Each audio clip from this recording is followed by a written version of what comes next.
गणनायकाय गणदैवताय गणाध्यक्षाय धीमहि गुणशरीराय गुणमण्डिताय गुणीशानाय धीमहि गुणातीताय गुणप्रविष्टाय धीमहि एकदन्ताय वक्रतुण्डाय गौरीतनयाय धीमहि गजेशानाय बालचन्द्राय श्रीगणेशाय धीमहि एकदन्ताय वक्रतुण्डाय गौरीतनयाय धीमहि गजेशानाय बालचन्द्राय श्रीगणेशाय धीमहि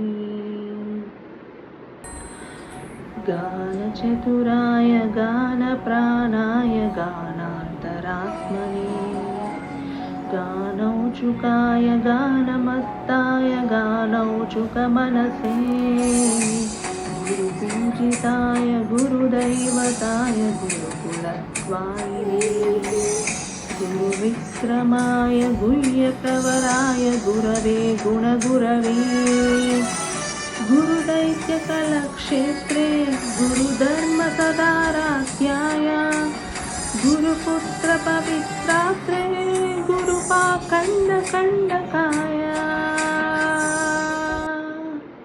गीतसाराय गीततत्त्वाय गीतकोत्राय धीमहि गूढगुल्पाय गण्डमस्ताय गोजयप्रदाय धीमहि गुणातीताय गुणप्रविष्टाय धीमहि एकदन्ताय वक्रतुण्डाय गौरीतनयाय धीमहि गजेशानाय बालचन्द्राय श्रीगणेशाय धीमहि एकदन्ताय वक्रतुण्डाय गौरीतनयाय धीमहि गजेशानाय बालचन्द्राय श्रीगणेशाय धीमहि.